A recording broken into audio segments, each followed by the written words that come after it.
Hello बच्चों, चलिए प्रश्न को समझते हैं। प्रश्न दिया, विद्युत अपघटन में ग्रेफाइट का प्रयोग एनोड के रूप में किया जाता है जबकि हीरे का नहीं, क्यों? तो बच्चों आओ सबसे पहले प्रश्न की मुख्य अवधारणा समझते हैं कि प्रश्न की मुख्य अवधारणा क्या लिखते हैं यहाँ पे।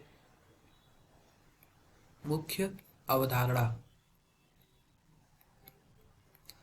तो बच्चों मुख्य अवधारणा में हम यह समझेंगे कि जो ग्रेफाइट और डायमंड है, लिखते हैं यहाँ पे ग्रेफाइट और और डायमंड या फिर इसी को हीरा भी बोलते हैं, हीरा, दोनों ही कार्बन के अपरूप है। दोनों ही कार्बन के अपरूप है। कार्बन के अपरूप है। तो होता यह है बच्चों कि जो ग्रेफाइट है, ग्रेफाइट की संरचना कुछ इस प्रकार होती है, कुछ इस प्रकार होती है।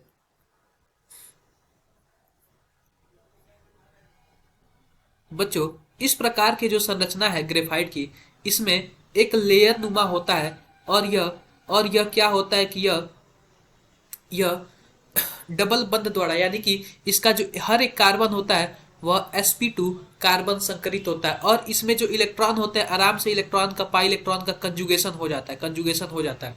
लेकिन जब बात करें, यह ग्रेफाइट का है। ग्रेफाइट ग्रेफाइट अब बात करें हीरा की, तो जो हीरा की संरचना होती है कुछ इस प्रकार होती है, कुछ इस प्रकार होती है। तो हर एक कार्बन जो होता है वह sp3 संकरित होता है, sp3 संकरित होता है। और sp3 संकरित होने की वजह से इसमें कोई इलेक्ट्रॉन का डीलोकलाइजेशन नहीं होता। लिखते हैं यहाँ पे ग्रेफाइट में इलेक्ट्रॉन का चालन चालन या फिर लोकलाइजेशन होता है होता है। जबकि जबकि हीरे में नहीं होता है। जबकि हीरे में नहीं होता है। इस प्रकार बच्चों हम कह सकते हैं कि ग्रेफाइट में जो इलेक्ट्रॉन का चालक होता है और हीरे में नहीं होता है, इसलिए ग्रेफाइट को एनोड के रूप में प्रयोग किया जाता है। इसलिए ग्रेफाइट को एनोड के रूप में प्रयोग किया जाता है। एनोड के रूप में प्रयोग किया जाता है।